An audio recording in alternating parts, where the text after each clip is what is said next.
I guess AEW wasn't in the Mone.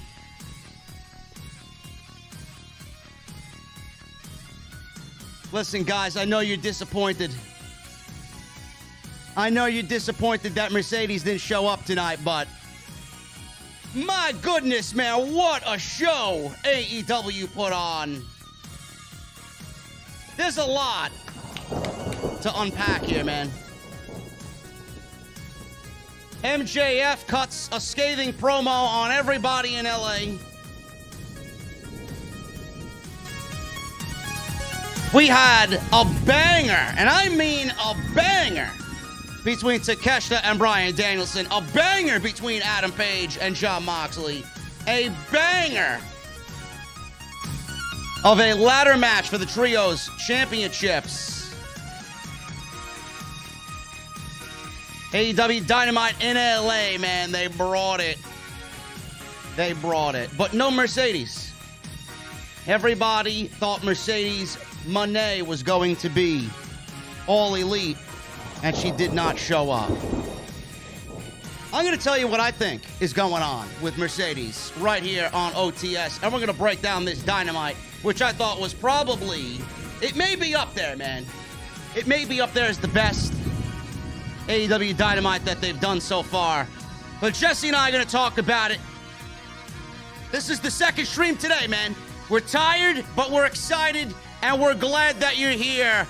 And we're going to the OTS venue. And I got my cold beverage. Hopefully you guys got one as well. Let's do this thing. And you know what I'm about to ask you. I got one very important question for everybody. What the fuck are you guys drinking? I'll see you over there.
Why has Triple H been so successful?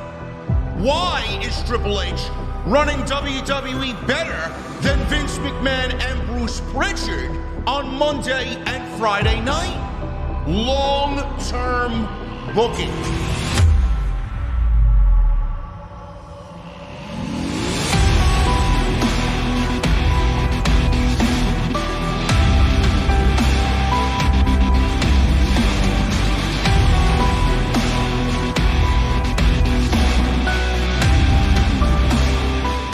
What is going on, guys? Thank you so very much for joining us right here on Off the Script. This is your AEW Dynamite post show for January 11th, 2023. I am your host, JD from New York, as always, coming to you from the OTS venue.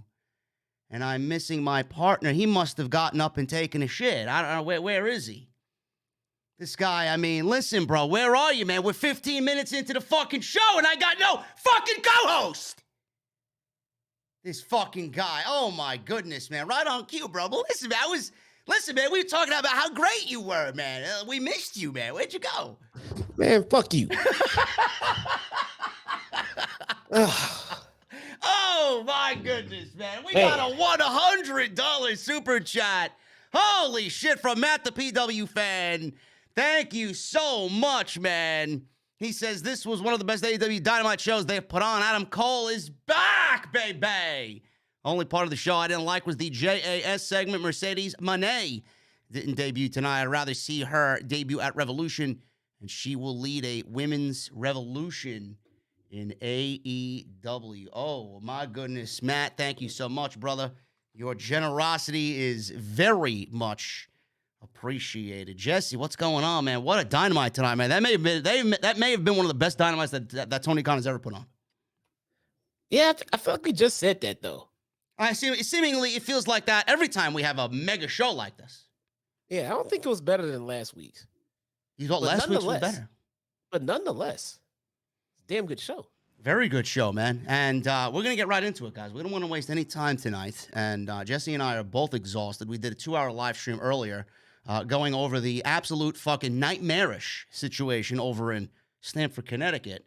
So if you guys missed that beautiful podcast earlier, you can go check that out. Everything is fine in Stamford. Well, I mean, listen, man, it's like fucking rainbows and sunshine over there, man. I can't wait to go work for WWE one day, man. It may be that we're working for the Saudis, though. I know how excited you are about that. I know. Well, they pay up the woo-ha, man, so. I know. Listen, man, we're going to be in that money, and that's what we're going to start off with, man. I know this has really no bearing on the show because she wasn't there tonight, but it is seemingly trending on social media right now, so I figured we'd start off with this hot-button topic. Mercedes Mone, a.k.a. Sasha Banks, did not debut with AEW this week tonight in Los Angeles after rampant speculation online. Mr. Steve Mielhausen of DAZN hit a double whammy. He said last week his sources say that Mercedes is the partner for Saraya in this tag team match with Britt Baker and Jamie Hayter. And yesterday, he said the WWE was sold to the Saudi Arabians. He got both of these mega rumors both wrong, bro. How to kill your credibility in fucking 24 hours with Steve Mielhausen, man. Holy shit. Either he buried himself or we have another Raj Giri situation, man. I don't know, man. We'll figure that out when we get there. But Mercedes did not show up on the show tonight. She did not interfere in the match. She didn't replace Toni Storm. There was a ton of speculation about what she would be doing on their show. But no Mercedes. And a lot of people are now upset. They are disappointed. And the IWC, in typical fashion, got themselves hyped up for absolutely nothing that AEW even hinted at all, outside of a Britt Baker, she's the boss line in last week's promo. Now, I'm going to let Jesse have the floor in a second. My quick thoughts on this. I don't know why you guys are upset. Tony Khan did not insinuate at all, and he hasn't said anything about Mercedes even joining the company, number one. So you can't be mad at AEW, and you can't be mad at Tony Khan. Now, the Britt Baker line, I don't know why that line was said, because that's exactly what everybody ran with the line that she said that she's the boss, and we know Sasha was the boss in WWE. She's now being referred to as the CEO, as Mercedes Mone. But, I mean, if she wasn't coming in, then they could have easily redid that promo, but it was left in for a very specific reason. Now, Mercedes debuted at New Japan Wrestle Kingdom. She will be wrestling Kairi, Battle in the Valley, in the middle of February for the IWGP Women's Championship. And that will be Mercedes' first match outside of WWE for another promotion. And I think that's what everybody is failing to understand, Jesse. Now, it would be great for Mercedes to be in AEW, but she did sign a contract with New Japan, and New Japan is putting that show behind a paywall. You have to pay money to watch that match and that show in the middle of February. How much would it take away from New Japan if AEW got Mercedes, put her on TV, and put her in this and got physical, and then she goes and potentially beats Kairi for the IWGP Women's Championship? You want that first match away from WWE to be a big deal, and it is a big deal, and New Japan has it, and I honestly don't think Tony Khan is going to disrespect New Japan in that way. He's going to let her do what she has to do, and I honestly think with what we saw tonight with Shida, we may be looking at a major 6-woman tag team match at Revolution, and I think that is when Tony Khan unveils Mercedes. She may be the IWGP Women's Champion by that point, and it's even going to add more value to her already skyrocketed stock. So I think people are getting a little impatient here. I think people hype themselves up, and I do think Mercedes shows up at Revolution, bro. What do you think? I think this is how we got into this fucking predicament we're in tonight. We told ourselves she was going to be in LA. Yeah. She wasn't. Now I'm looking at my Twitter feed and I'm looking at everybody else in the chat. Now we're all putting her at Revolution. No one told us this. We are already building ourselves up. I am trying to think ahead because I do believe she's coming in. We keep doing this to ourselves. You just told 2,000 people you're pretty sure you think she'll be at Revolution. I didn't say anything. I said that it's a possibility she could be at Revolution. She ain't coming. You know when she's coming? When they tell us she's coming. That's it. That's it.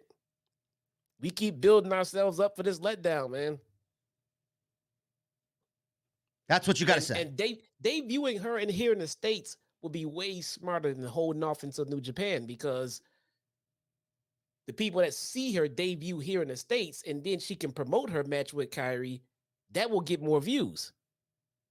All right, but you also take away that special feeling of her wrestling outside of a WWE ring for the first time. If she shows up on Dynamite, how much or how special is that for New Japan? Not really. It's her first New Japan match, and it's with Kairi Singh, and it's for the title. That's not special? I mean, it diminishes it a little bit. Diminishes what? Bro, Shida is the story. Shida, Hikaru Shida is the story here. Lights the internet on fire and then goes to New Japan and challenges for the title. Bro, what do you think? Tony Khan is a fucking geek, man? Well, look at the story that's unraveling here. Stop. Yes. Yes. Look at the story. Look at the story that's unraveling here, man. We don't know. Now, it was blatantly obvious to me that Shida threw that kendo stick tonight in the ring for Britt Baker to use. She's turning heel. She is joining forces with Britt and Jamie Hayter. That leaves 3 against 2. Saraya and Toni Storm are going to need a partner, bro. And Jamie Hayter does not have a legit opponent lined up that we can honestly say, yeah, that's going to be a great match for the Women's Championship. She don't have one of those. Chris Statlander, Thunder Rosa. So now you're doing the same thing with that. I'm doing with Mercedes with Chris Statlander, and we don't know when she's coming back. What are you, her physician? At this moment, we got a better chance of it being Chris Statlander or Thunder Rosa than Mercedes. At this moment. Well, why would Thunder Rosa come back and get a championship match? Why would they pick out of the blue for Saraya's partner to be Toni Storm last week? Why? Who says Jamie Hayter has to defend the title at the pay-per-view? I didn't say she did or didn't. All right. I'm looking at a 6-woman tag team match. Why the tease? Why the mystery partner? And then a week out, it's Toni Storm. Potentially they didn't have Sasha Banks lined up. I don't know. Why is no Mercedes trending on Twitter right now? Because everybody let themselves down by wanting something to happen that AEW didn't advertise. Right. Like Revolution. It's a possibility. See, here we go again. I'm holding out hope, bro. People that I know stayed home to watch this shit thinking that they were going to get Mercedes. Shout out to Destiny. Yeah. I don't know. Hey, man. Let's build our hopes back up for a Revolution letdown, man. Let's do it. I don't know, man. Listen, Mercedes, I do believe that Mercedes is coming. I do. So I think we need to be a little bit more vigilant, a little bit more patient.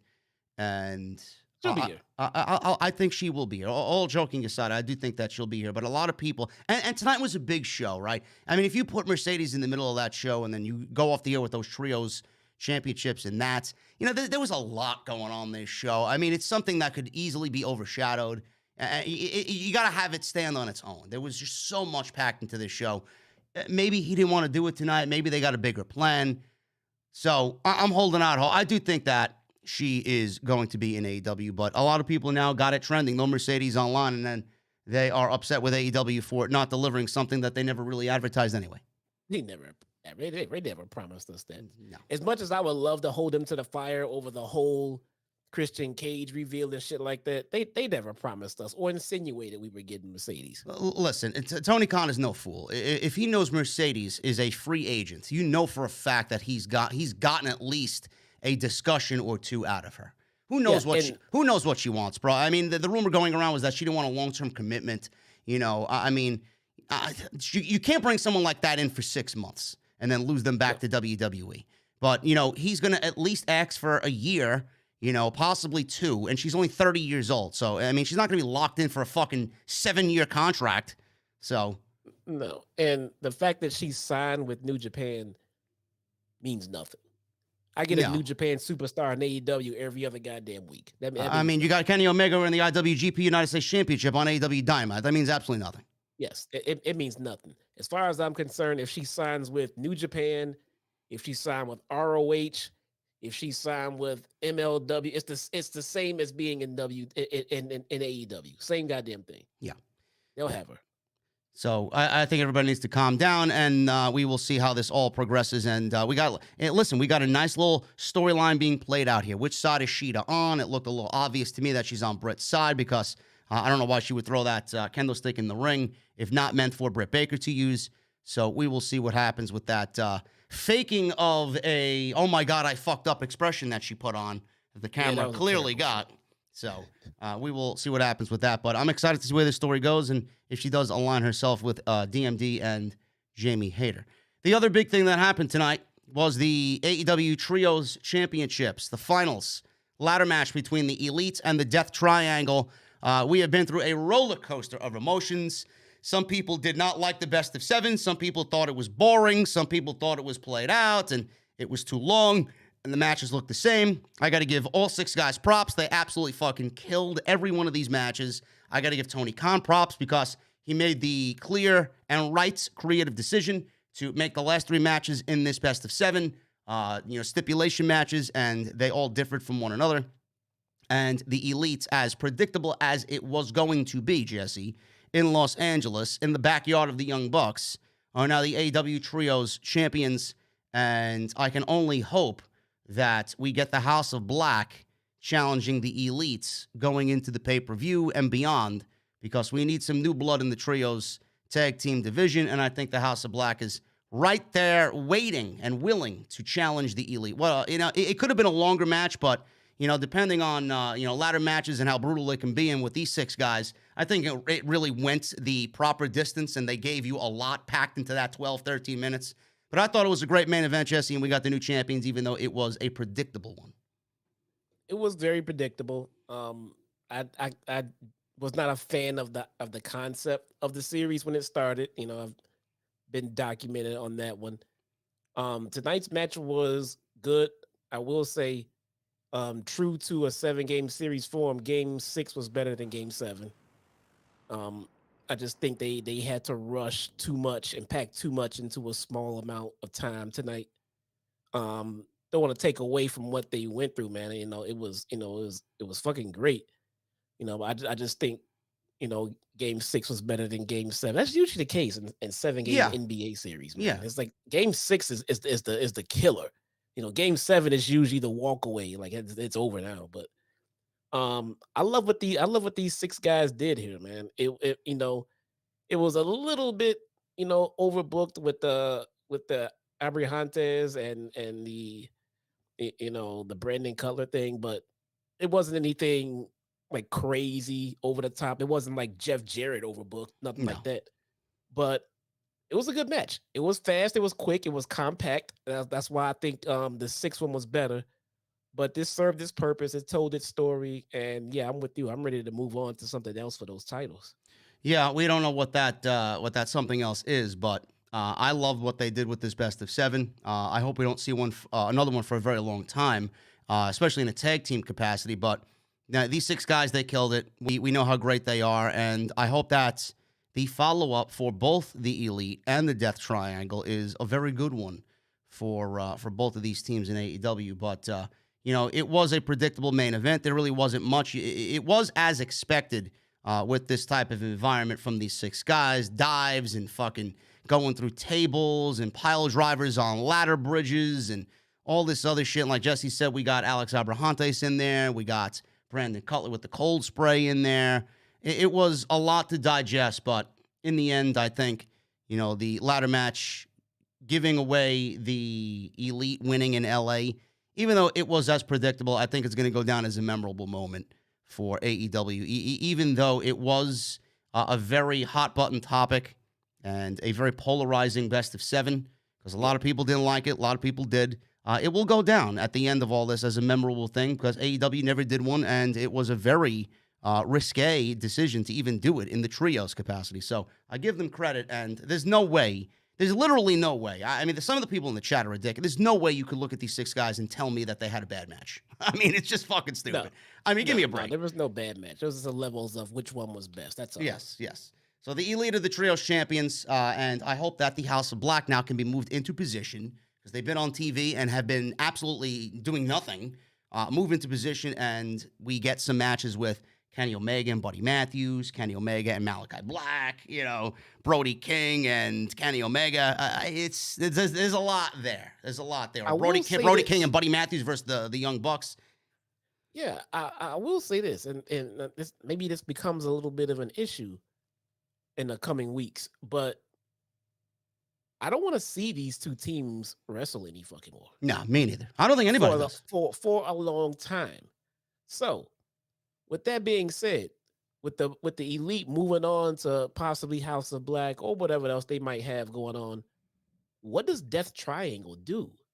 Because again, I don't want to see these guys challenge for the trios titles for a long fucking time. I don't know. I read a report that Tony Khan is giving FTR 2 months off to recoup, because they are, they had one hell of a fucking brutal year. Maybe they slot into the tag team division and they give that tag team division some much needed breath of fresh air. Maybe we get the Lucha Brothers going after the Acclaimed. Who knows? I mean, Pac. So now we splitting up the trios. Is Pac gonna go singles for a while now? I would like to see Pac go single, or Pac. Well, that's fine. That's fine. I'm not opposed to it, but it just gives the feel that that triangle got beaten out of the trios division. I mean, I don't know. You can keep them in the trios, but how many other trios is AEW pushing prominently at this time?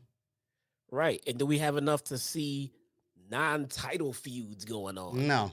And where do they go if they start winning? Back to another match with the Elite? We don't want to see that anymore now. No.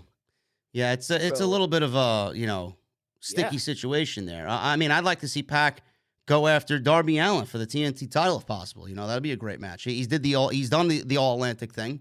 I think Takeshita's waiting to take that belt off Orange Cassidy or whoever's holding the championship after what he did tonight. It is up in the air discussion. We don't know. They're too good to not be on TV, so I'm sure they'll be featured in some way. Yeah, the only way that I can see them keeping this team together, the Death Triangle, is turning them full-blown heel. And it would introduce a new dynamic to the team as a trios. But even again, we have to see them in another match with the Elite. So maybe they split them up. Pac in the match, he went back with the hammer. He went towards the hammer again, and the hammer in the end, did not get the job done. And, Rey Fenix never even wanted to use the hammer in the first place. He was always hesitant to use it. So I don't know. Maybe we see a split of Death Triangle for now. I don't know. Maybe.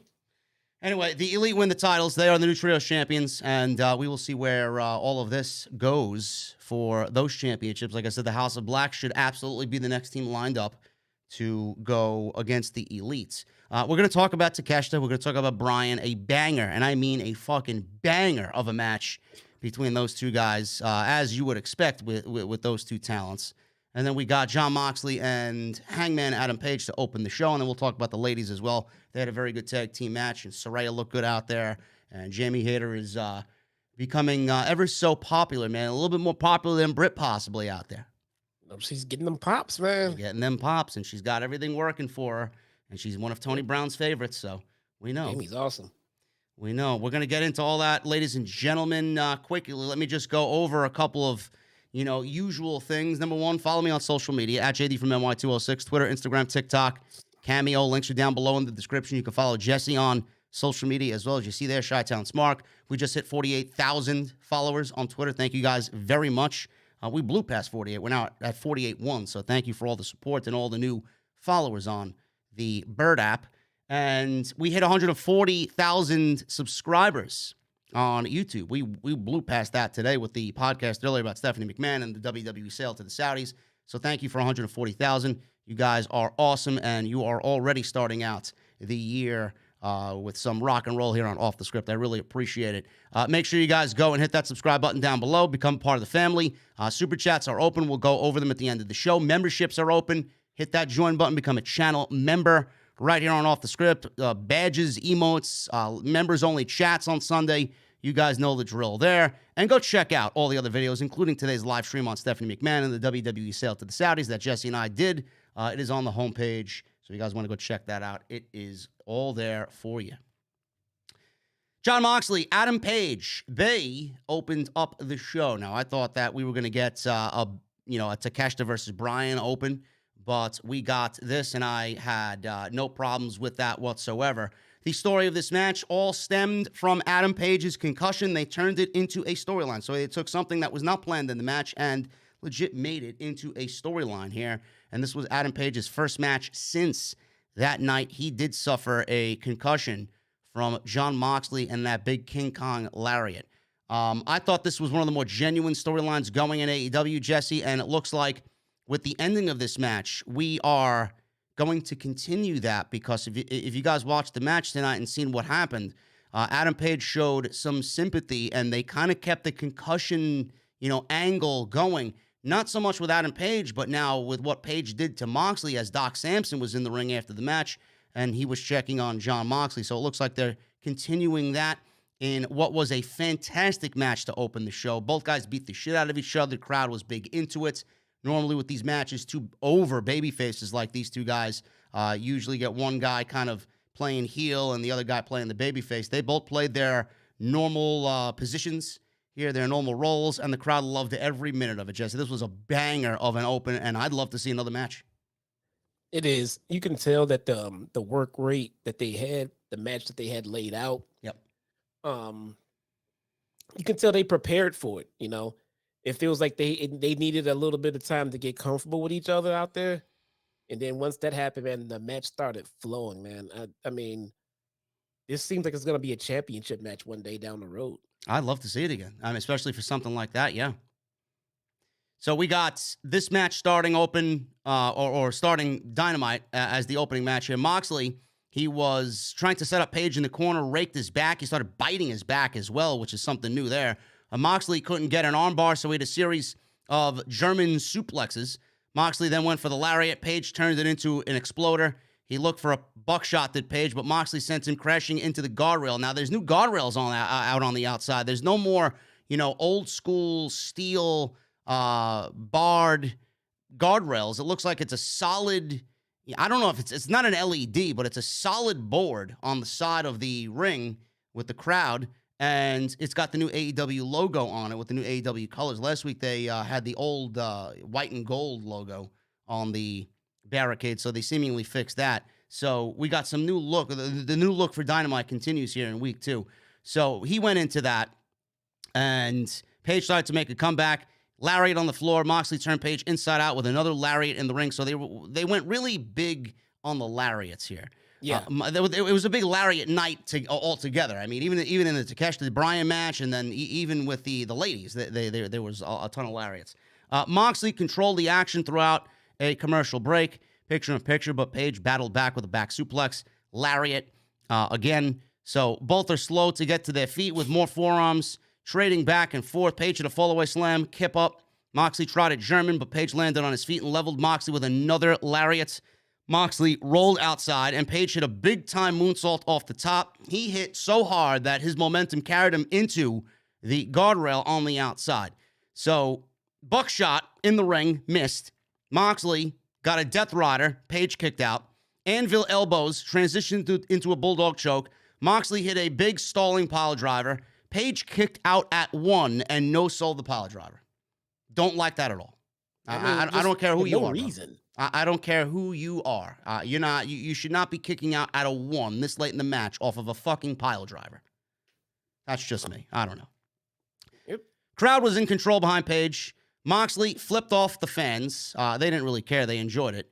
He got on a sleeper, looked for another pile driver. Page countered into a deadeye, which Moxley then, this was even worse than the fucking pile driver. Worse. He no-sold a deadeye. He got up. He acted a little dizzy, but he got up, and he goes right into a curb stomp on Adam Page. Offense. Yeah. I mean, what the fuck?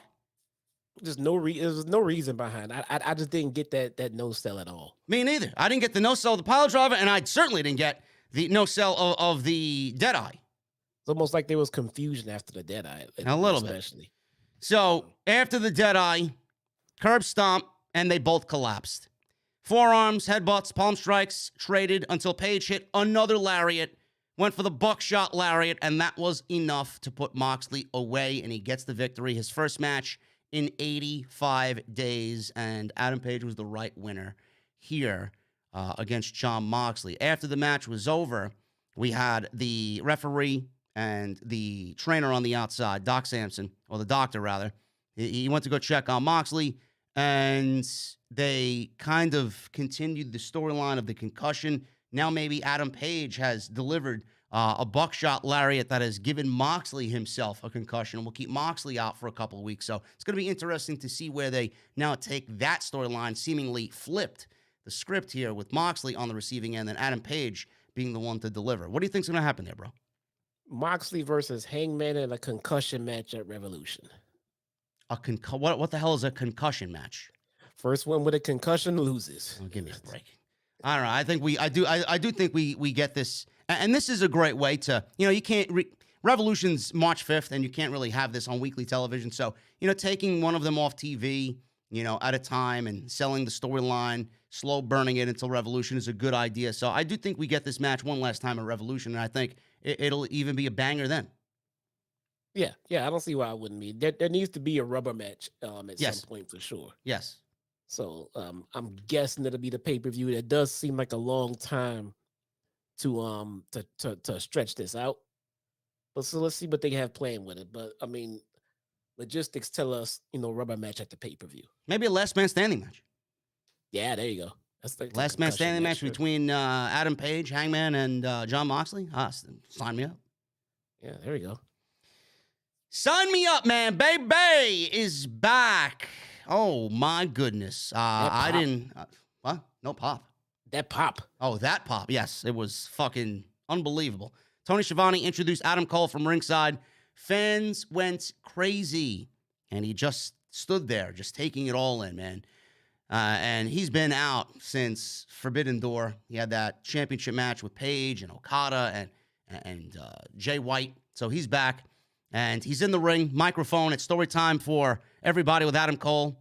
He says they had no idea how badly he wanted to say "bay" today. He says he's been thinking all day about what to say and how to say it.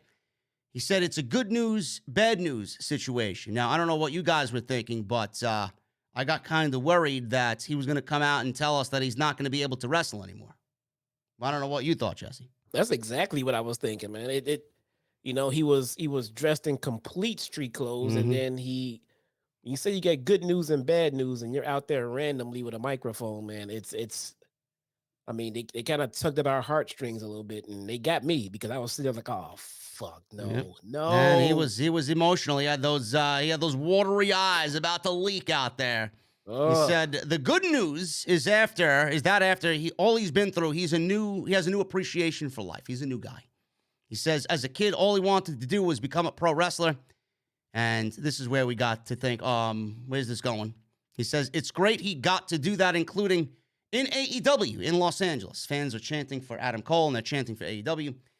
He said the last few months made him realize how much he missed doing this. And we missed him. We missed him greatly. He said he was banged up with a shoulder that was torn to shreds and 2 bad back-to-back head injuries. He says he was really scared seeing doctors multiple times per week with headaches and dizzy spells multiple times per day. He says if he was in a car for more than 15 minutes, he would vomit. He said the worst part was the sleep. He said how he would lay there with high anxiety killed him. He said he didn't get up, that he would get up at 3 a.m. with his heart racing. He said Britt Baker would ask him if he's okay, and he said he told her that he didn't know what was happening to him. He said none of the fans knew what was happening to him, but so many were there for him. He said every single day he'd read people saying they miss him and he hoped he was recovering okay. He says he doesn't care if he never wrestles again, but he just wanted, the fans rather wanted him to be okay. So this is where I got a little like, he's okay if he doesn't wrestle again. Yeah, now that's a little too much for me there, man. Don't go down that road, please. I hope that's not the case. And he says people just wanted him to be okay. He got choked up. He got a little teary-eyed here. He said it meant the world to him to hear that. He said at the end of the day, pro wrestling is a give-and-take situation. He said he gives them the fight of their lives, and in exchange, they give their appreciation. He says he gave them nothing for months, but they still gave him their appreciation. So fans are chanting for Adam Cole. He said, now for the bad news. Here's the thing. The bad news isn't for me. The bad news is for the AEW locker room because Adam Cole is back. I'm not going anywhere. He says he was sure he was finished, but now he stands before them saying he isn't done yet. He says he's one of the best pro wrestlers on the planet for the past 15 years, and he won't stop until he is the best. He said he hasn't even scratched the surface in AEW and what he's capable of, which is true. He says he wants everyone in the building and at home to remember this day. He said this is a day where the new Adam Cole was born. He says it's an Adam Cole promising that he will be at the top of the mountain one day. He threw the microphone down and fans chanted Adam Cole, Bay Bay. Man, I think, this is nothing new for people that have watched, me and, listened to you talk about Adam Cole when he was in NXT. He was just the fucking man on the black and gold brand. We praised him just weekly, every single week. He is one of the best pro wrestlers on the planet. When that man has a microphone in his hand, it is very difficult to find anybody on that level of Adam Cole. He is tremendous. And he is a valuable, and I mean valuable asset to any brand he's on. And he has been missed in AEW, man. And it looks like, he's not going to be aligned with the elite. He's not going to be battling the elite. We don't really know for sure. But, they could have sent him out there and done something with him. Maybe it does happen somewhere down the line. But I'm okay with seeing a babyface Adam Cole solo, bro. I think this is the road that AEW should really go. I think he is just great on his own. There's no need to put him with anybody, man. He's that good. And I want to see him potentially do go after a world title, do go after a TNT title first, because MJF's going to have that position locked down for the rest of the year. Adam Cole holding the TNT championship, bro, we talk about what the title needs. Bay Bay may actually be what the title needs. Well, right now they have a bigger void to fill for Adam Cole, because other than Bryan, there really is no super baby face to Yang to MJF's Yang right about now. Kenny Omega could easily be that guy, but he's tied up in the trios division. Yeah. Bryan is hot on his tail, but we know Bryan is not going to be a serious contender to win that title from MJF. I think this is the time to start playing. If they're going to bring him back, Cole, as a babyface, I think this will be the time to start planting seeds for that feud. And then you have the job and the task of keeping them apart for a long time to make a title change seem a little bit more believable. Because if you put MJF in the ring within the next at least 7 to 8 months, at least, is pretty much a guaranteed L. No one thinks that he's going to fucking lose that title right about now. But give him some time, give him some distance, show some signs of the cracks coming into the seams, and show a super baby face like Adam Cole lurking, and you get something very believable in a money feud down the road. That would be tremendous. Adam Cole versus MJF on the microphone. Imagine those two guys in a promo battle. Yeah. That's some serious fucking feud right there. Yep. I agree, though. It's very difficult to book anybody against MJF right now because he's not losing the championship. He's going to be the champion for the rest of the year. There's no reason why he should not be. Yeah. But yeah. I also don't want to put Adam Cole in a position where he's going to go up against the world champion and then lose because, he himself is a absolute number one world champion. So what do we do? What do we do? Like, do we wait and do we have him lurk like you said, or do we have him go and kind of climb the mountain, climb the fucking ranks, win the TNT title, drop that, and then go after the World Championship when he's ready. I don't want to have him lingering around and then, wait too long to get a championship match or, linger around and win matches and then put him against MJF to inevitably lose. I don't want to see that happen. I would rather not see it until it is absolutely ready for Adam Cole to be at the top. Yeah. No, I 100% agree, but I think that is your money feud as of right now, as far as super babyface versus super heel. Yeah. This MJF title run, man, could be fucking memorable. I mean, we got Bryan, which is going to be tremendous. We got Adam Cole back, and if, we are correct in our assessments here, that's going to be something that we could potentially see down the line. We know we're getting an Adam Page MJF match. I mean, it's just stupid not to do one. Jon Moxley again, possibly. There are Kenny Omega. I mean, we've said it for weeks now. We think Kenny Omega is better in a solo or singles division instead of the trios. That would be a tremendous match. I mean, we got some prime competition lined up for MJF. No, 100%, man.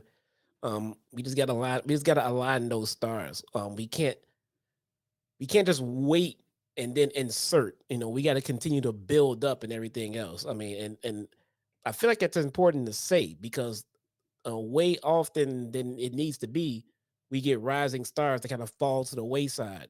Miro, Wardlow. Where the fuck is Wardlow? I don't know where Wardlow is. Wardlow's being punished. He got his hair cut. Yeah. I mean, I remember when it happened, we kept saying he's not buried. I mean, Jesus Christ, dude. What are they doing with him right about now? I don't know. I have no fucking clue. You cut his hair, take him off TV. It makes him seem very fucking defeated. Very defeated. What about Darby Allin and MJF? We could see Darby Allin potentially take the title off MJF. Darby Allin is a lovable underdog. But at this moment, no one would believe him beating MJF. No. Eddie Kingston's another one. We could get a nice little feud out of that. Yeah. Plenty for Mr. Maxwell to kind of keep himself occupied with. But this was a tremendous promo. I mean, I'm so happy that Adam Cole's back. We needed him back. And now that he's 100% healthy and ready to go again, AEW just got a major, major return locked up, and he's back on the roster. Excellent. Excellent stuff. The Acclaimed. They're with Billy Gunn. They cut a promo backstage. Max Caster said they're getting one of their best honors, or one of the best honors that one could get, and they'll share the honor with some of the top celebrities like Roseanne Barr, Alec Baldwin, and Donald Trump. Trump was booed here, as you would assume. Anthony Bowens announced that they'll be getting their names on the Hollywood Walk of Fame. Now, I don't know how that's happened, how that's going to happen. I mean, I think you could buy one now. I don't buy one. Okay. Yeah, I think you could buy one. I think so. Someone correct me if I'm wrong on that, but I think they can buy one. But whatever the case may be, they're gonna have fun in LA, and more than likely we'll get something on Rampage from Mr. Caster as far as the rap goes. I wonder if they mentioned the Saudis in any way. More than likely, Tony Khan's gonna approve that one. You see the sign out there? Yes. The Saudis are not Uzi. Saudis are not Uzi. I mean, I don't blame them. They're not Uzi. That one won right there. Moving on, we got Hook and Jungle Boy, Jack Perry versus Big Bill.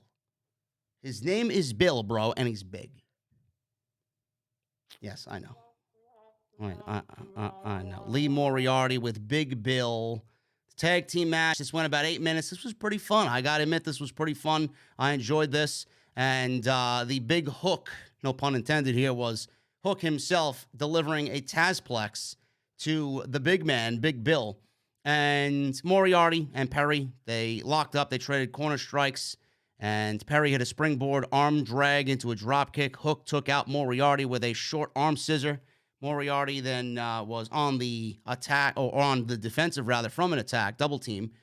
Perry tried to dive through the ropes onto Bill, who caught him for another apron chokeslam, but Hook stopped that from happening. Bill and Moriarty controlled Perry during the entire picture-in-picture, and apparently Ken Jeong was out there at ringside. We saw him there, and MJF kind of let him have it a little bit later in the show. Jack Perry powerbombed out of a submission and made the hot tag to Hook, threw Moriarty all over the place. Big Bill put a stop to that offense. Hook showed absolutely no backing down from Big Bill, who he tried to stand face-to-face with.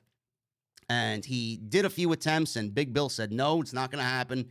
And he eventually got a T-bone Tazplex on Big Bill. Crowd went crazy, as you would expect. That was the big moment everybody was waiting for. Could they get him over? And I got to admit, man, Big Bill sold the shit out of that. He made him look good. Moriarty and Perry, they're in there. Hook took out Bill on the outside with a dive. Perry got the snare trap and made Moriarty tap out. Some fun stuff here, and I like this team of Hook and Jungle Boy, man. That suplex popped the crowd big, and that's what everybody's waiting for. Yeah, the only thing I didn't like here is how they keep advertising that Jungle Hook was a one-time thing.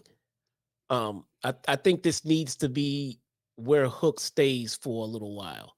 It gives them time to let Christian Cage finish his healing. It gives Hook something to do where you can start introducing an L to him without introducing it to him as a singles competitor.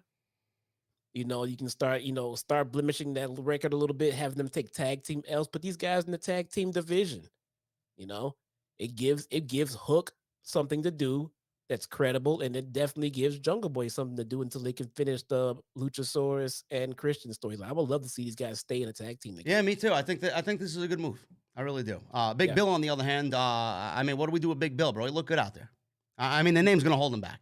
You mean Mid Bill? Big Bill, bro. His name is William.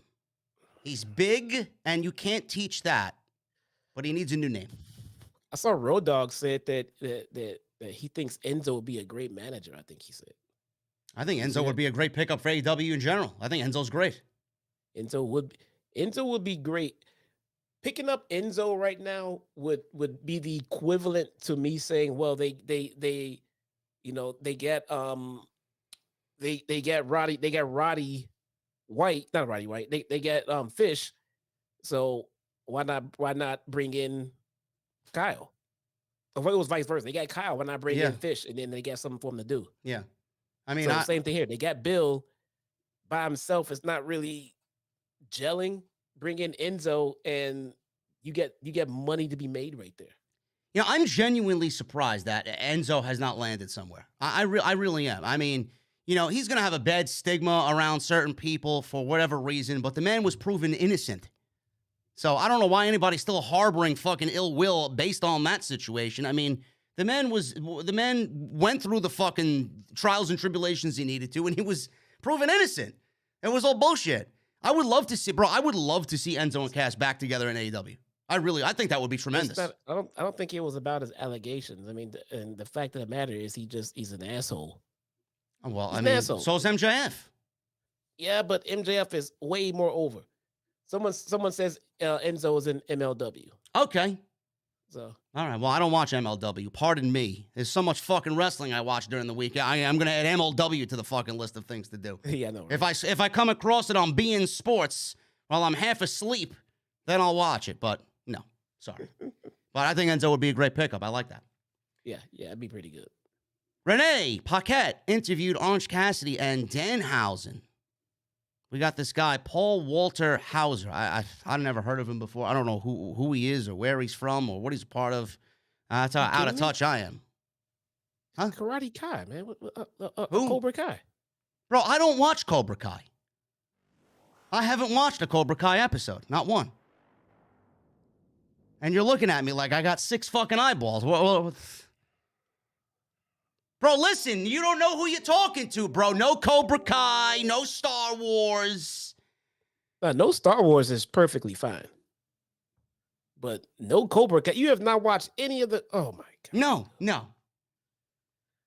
Should I? I got other... What am I missing out on? What's so great about it?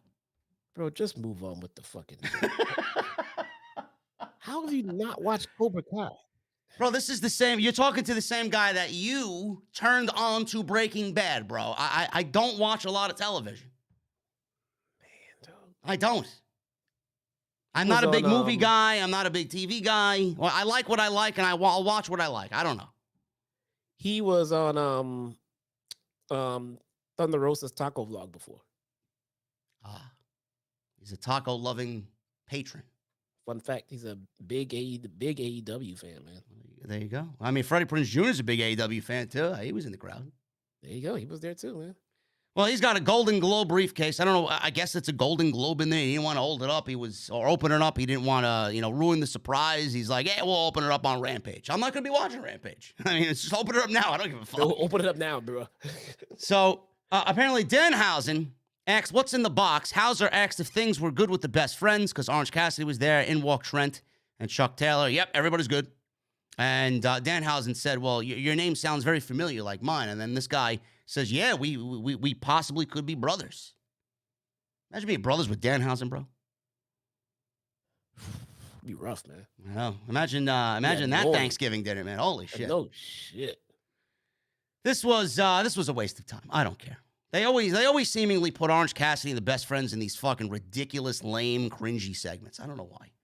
Comedy. They're just in the comedy division. Yeah. We got Renee. She is standing outside a locker room marked with the Elite's logo on it. She said she hasn't had much luck talking to the Elite. She said the best of 7 series in that arena was the Lakers and Pistons back in 1988. I guess that's why we got the NBA theme from NBC locked into the show. Did they seriously let the rights to that song just go away, NBC? Tony Khan bought it. Did he buy it? I thought they just let it go. Fucking guy bought the rights to that song. Unbelievable. Man, that song is like ingrained in our childhood, bro. Holy shit. That's iconic. It's an iconic theme.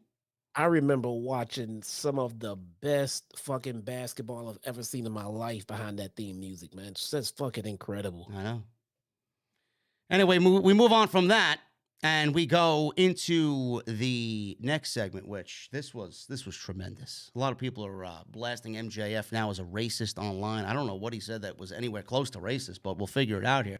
I know. Let them.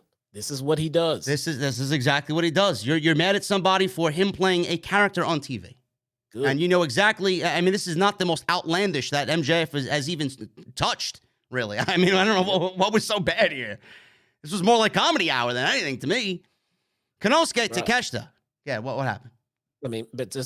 Look, he's not gonna apologize. He's not gonna stop doing it, and you can't cancel him. So you're just gonna sit there and look fucking stupid complaining about what MJF does. No one is gonna censor MJF, not even Tony Khan. No, don't even try it. Don't even fucking. You're just gonna look bad. Just let it go. Just let it go. Take the L. Takeshita's in the ring. MJF interrupted Takeshita.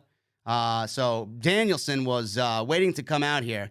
He gets in the ring. He's got a microphone. Cut my music, cut my music. He told Takeshita that people seem to think that he's a big deal. He says he hasn't seen any of his stuff, but don't take it too personally. He says when he watches Dynamite back, he just fast forwards all of what is not important, and he only watches his own segments, the only segments that matter. He asked if his name is, how do you pronounce your name? And then he says, is it Takeshita? MJF legitimately called Takeshita Takeshita. I mean, this was hilarious. I think that's why they call them racist right there. People are calling MJF racist because he called Takeshita Takeshita because he made fun of his name. Yeah, you gotta be fucking kidding me, man. I watched MJF. I watched MJF curse out a little kid at a meet and greet in front of his parents. Bro, this guy motorboated a woman in the front row. It's fucking put his face in her tits, bro. I mean, are you fucking kidding me? You can't cancel him. You just can't. Stop it. Holy shit.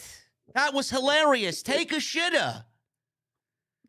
Then he asked him, did I get it right? Is that the right way you say it? Is that it? He told him not to take one in his pants tonight because he needs him to win.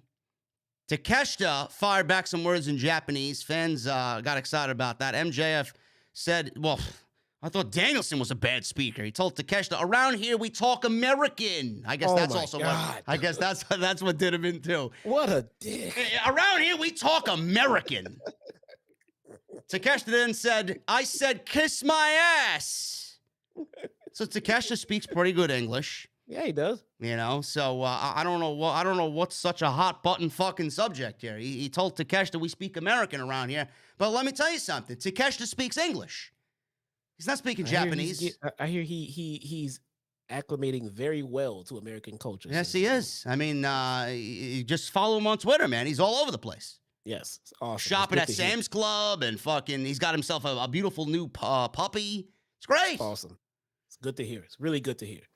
MJF told the ref to keep Takeshita away, Aubrey, because he had more to say. Fans chanted, "Maxi pad, Maxi pad." He called LA a bunch of nerds. He says he's been hearing a rumor that he's afraid of an Iron Man match with Bryan Danielson because he can't last an hour.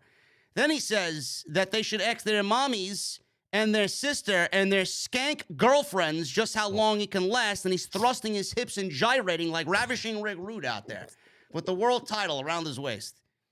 I don't know. I don't know how you don't find this entertaining. Everybody wants to fucking go to cancel culture, man. This is fantastic television. He said that he's the real Iron Man because he's all about pinning shoulders on the mat and on the mats and banging rats. I mean, bro, I'm telling you, man, if MJF can't wrestle no more, man, he's got an absolute job, number one job waiting for him as a comedian. Oh, God. Commentary. This guy will be on commentary. Forget about it, man. MJF is going to be the absolute best color man to ever do it when he retires from the ring. Bobby the Brain Heenan would be looking down, fucking smiling from ear to ear, man. Man. Holy shit.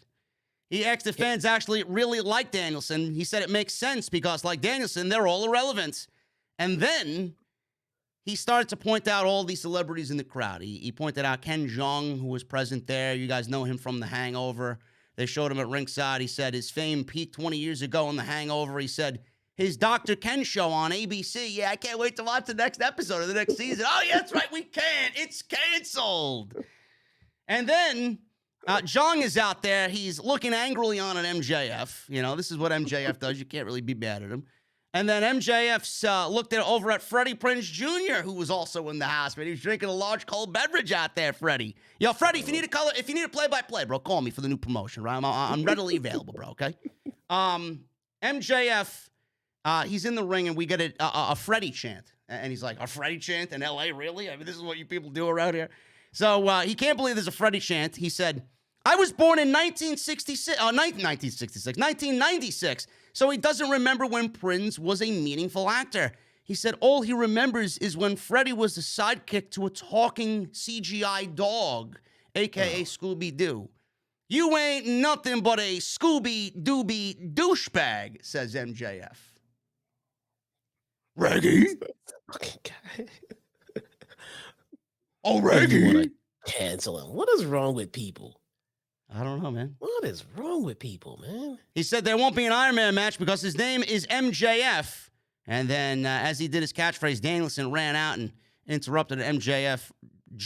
Not jogged. He fucking sprinted out of there away from Bryan and ran up the ramp to evade Bryan coming down and beating the shit out of him. This was great. I mean, some people were like, oh, this went too long. Oh, it took away from the match and blah, blah, blah. I mean, MJF takes away from nothing. MJF just makes the show better. I mean, yes. And everything he did here was, listen, I could listen to him speak for 2 hours. I would rather watch MJF cut a promo for 3 hours than watch Monday Night Raw on a weekly basis. I like the positioning of this promo. They literally stuck it productions of a match. Yeah. We didn't see it coming. We thought we were getting MJF when Shivani went out there and started introducing someone he didn't want to introduce. Then Adam Cole came out. You know, they kind of swerved us right there. But then we get MJF right after. Oh my God, dude. That was so good. It was so good. Take a shitter. Reggie, let me at him, Scoob. Now, listen, man, I love Scooby-Doo, man. I was a big Scooby-Doo guy. It was all right for me. It was okay. Bryan Danielson and Takeshita, bro. This was a fucking absolute banger, bro. I mean, where's Sheamus when we need him? Banger after banger after banger is what Bryan Danielson's going to do with all 5 of these matches, man. Holy shit. Bro, I'm telling you, man, Takeshita is going to be the American version of Kazuchika Okada, bro.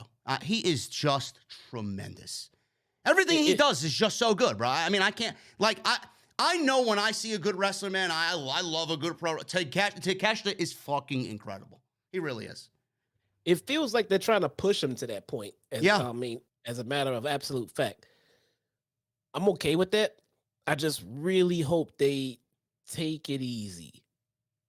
Take it easy. It seems like the money match is going to be Takeshita versus Omega. Just take it easy. Just don't shove him down our throats. We like him. He's over, and we'll get him to where we want him to be as far as on the card. Just don't shove him too fast because the fans will push back. There was a news article going around the IWC that Tony Khan is prepping to push Takeshita as a top guy in AEW, and there was a storyline, I believe it might have been happening on Dark, or I know he was at the PWG show with Don Callis.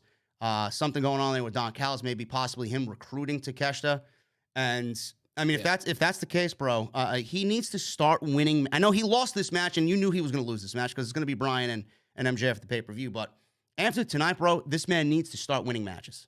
Yeah. I don't give a shit who they put him in there against. I don't give a shit what they have to do. He needs to start getting W's. Yes, absolutely. And he hasn't hit that part of it yet, which is fine.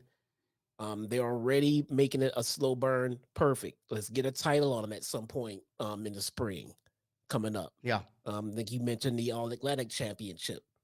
That'd be right up his alley. But also, we got to remember that title means nothing. And Takeshita is just starting. We need to get that title some prominence going before we put it on someone who needs the rub. Yeah. So I'm gonna see what they do. All right, because clearly the guy is over. Clearly the guy can work in the ring. All we need is some good storytelling, and he is on his way. Just don't do it too fast, please. There are so many guys that could win that All-Atlantic Championship. And I said this for a couple of weeks now. I've been saying this for a while. Takeshita holding that championship would be the fucking absolutely most picture-perfect thing you could do for him. That should be his first title in AEW. Now, I agree with what Jesse said because, you know, Orange Cassidy is great. He's fantastic. I'm a big Orange Cassidy guy. When he wants to fucking show up to work and wrestle, the man could put on a banger himself. But to me, he's not really doing much with that All-Atlantic Championship. To me, it still doesn't feel special. Now, if a guy like Pac won the title back and held it, I feel like Pac could do something with the championship and really make it relevant. This is where we feel Miro would come into play. This is where we feel Miro would, and I don't know if Miro wants to do business or not. I don't know if he's selfish. I don't know if he's one of those guys. We don't really know what the story is with Miro. It's all speculation. He didn't want to lose. He didn't want to put anybody over. This is what was in the dirt sheets. Miro coming back and holding that championship for the summer. And then we get into the fall of 2023, bro. And then we start building towards Miro and Takeshita for Full Gear. I mean, holy fucking shit, bro. I mean, that would be an absolute breakout moment for Takeshita. And I don't know why anybody would not want to be a part of that for somebody this good. That'd be fantastic, man. There seems to be a lot of moving parts as it pertains to this Miro situation, though. So, I mean, you know, Andrade's another guy. I mean, if Andrade can come back, and he's another guy that can win that All-Atlantic Championship, make it feel special. Buddy Matthews would be fucking great for that as well. I don't know. It seems like it would have been a fantastic show, especially since I know that TK knows that the fans wanted Mercedes. So if he knew we weren't getting her, it would have been a nice little, surprise to get Miro back tonight. Yeah. That would have been fantastic. But again, there seems to be a lot of moving parts with this Miro situation, man. Yeah, they got a lot of guys. The chat throwing out names. Roosh is great. Bandito. I mean, take your fucking pick. I mean, the All-Atlantic Championship, though, it feels unimportant. You know, the whole premise of the championship is like getting people from other countries and other ethnic backgrounds to be wrestling for that championship. And AEW is so fucking diverse that it could be a title that is positioned right underneath the world title if they wanted it to. It could be bigger than the TNT title for the singles championships. And it's not. It's not. I don't really understand why we're not taking the initiative here. It's not. It's a title that no one really understands its existence. It has no lineage. I mean, as far as like the name of it, no one's ever heard of an All Atlantic Championship being prestigious anywhere. So it's not like they came out with an intercontinental title per se, basically. You know what I mean? Yeah. So they've invented a title, put it out there. No one knows about it, so no one cares about it, and no one has brought it any prestige at all. So you need to do that. It needs to be important. Yeah. I don't care who you have to put it on. Put it on. Adam Cole, Kenny Omega. Someone needs to carry that title that means something so that the title can mean something so that we can start making the title work for others. Yeah, I agree. I seen this in the chat here. Ibushi versus Takeshita. That would be, I mean, if you want to position him this year as a top priority, I mean, that match at Forbidden Door, if you can get Ibushi and he's 100% ready to go, my God, man, that is a match that would tear fucking the building and the building next door down. Holy shit. It would. Not only that, it would really tap into the New Japan audience as well. Yeah. There's a lot, man. There's a lot of promise for Takeshi. He's in a really good spot, but we need to have him start winning matches. And this match with Bryan was just awesome for a TV match. Early Blue Thunder Bomb, one of my favorite moves in all pro wrestling. Danielson went for the Busaiku knee and got a Blue Thunder Bomb for his troubles. Danielson countered into a headlock takeover. Danielson locked into the Romero special and into a Dragon Sleeper, which Takeshita reversed into one of his own. Speeding up here, Danielson answered with an underhook suplex coming out of a forearm and chop battle, which led to Bryan and his chest leaking blood. That's how hard he was being chopped. Danielson hit some corner drop kicks. The Blue Thunder Bomb spot where he got caught coming off the Busaiku knee was actually after this spot here. The other one that he tried was an attempt, but he didn't get it, did Takeshita. Chops from Takeshita, continuing to just chop the red area on Bryan's chest. Looked devastating. Danielson moonsaulted out of a corner into a flying clothesline. He then hit a dive to the floor, and these two guys are battling up on the top ropes. Takeshita hit a massive lariat off the top rope and turned Danielson midair inside out for a 2 count. Danielson counted into a powerbomb, or a powerbomb into a Hurricane Rana. That took Takeshita outside. Danielson charged off the apron. The two guys landed very hard and very awkwardly into the railing.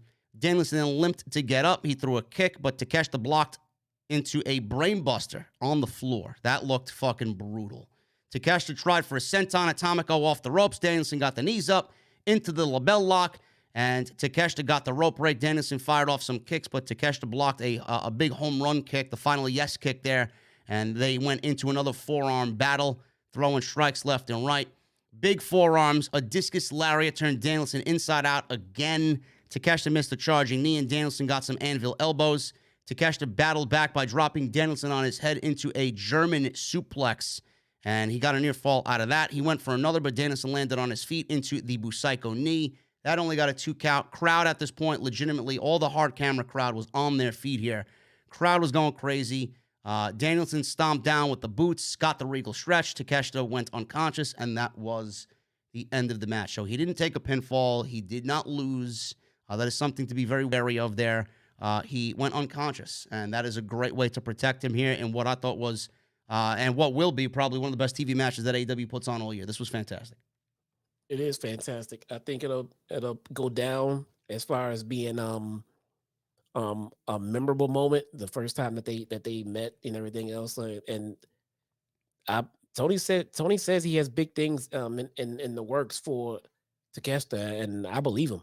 I do too. I believe him. I mean, he definitely has star potential. He's got fucking superstar potential, and this is one of the reasons why Bryan came to AEW. This match right here, shit like this that you saw. This is what Bryan wanted to do in the last 3 years of his career: wrestle like this. And the only thing I don't like about these types of matches is when Bryan goes fucking flipping in midair, possibly landing on his head. The lariat off the top rope scared the shit out of me. I don't like seeing Bryan do anything midair where it potentially could land on his head. So, well, if we feel like this, how do you think Brie Bella feels, man? I don't know. I'd be fucking terrified. Oh crap! What happened? Max Caster mentioned WWE tonight on Rampage. Of course he did. Why would he not? Oh, man. He dropped the WWE bar. Well, they did. Wait for this one. They deserve it. I may have to watch Rampage. Man. I may have to watch Rampage. Oh, God. Oh, man, it was so low. All right, we'll see. We'll see what happens. Max Caster mentioning, I'm assuming the Saudi deal or a Vince McMahon fucking jab. Any one of those things is a great thing to hear. Blood money was mentioned. Yes. Blood money. Yes. Tony Khan is going to have a fucking field day with this shit, man. He's keeping a fucking close eye on everything that's going on over there. I tell you that right now. He called them sellouts. Oh my God. Oh my goodness. Anyway, guys, we're going to get into the ladies here in just a second. I want to check the chat. We got 2,400 people. Thank you guys very much. Hit that thumbs up. We got 2,400 people in here and only 704 likes. I need 1,000 likes minimum. So make sure you guys get them on in. What are you waving at? Hi, Brittany. Hi, Britt. How you doing? Listen, I thought you guys had a great match tonight. Fantastic. Really enjoyed the work that you and Jamie Hayter did out there. Fantastic match. Absolutely. And we're happy to see Adam Cole back as well. We love Adam Cole, baby. Glad AC is back. Tell you what, Brittany, I'm glad to see that Jamie Hayter is now getting the bigger pops. Well, I mean, I'm glad to see it. Is it really bigger than Britt Baker pops? It is. It is. But I'll give you this. It's not a knock on Britt Baker. I mean, Jamie Hayter is as over as she is because of Britt Baker. That's the honest truth. Absolutely. So yes, Jamie Hayter is where she is because of the pairing of her and Britt. No doubt about it. But let's not take away anything from Jamie Hayter. She's busted her fucking ass. It's fucking great, man. To get where she is right now. She legitimately, Britt helped elevate, and she did not look back. And I love seeing that type of shit. Before we get to the ladies, we got Renee Paquette interviewing, bro, his name is Rock Hard.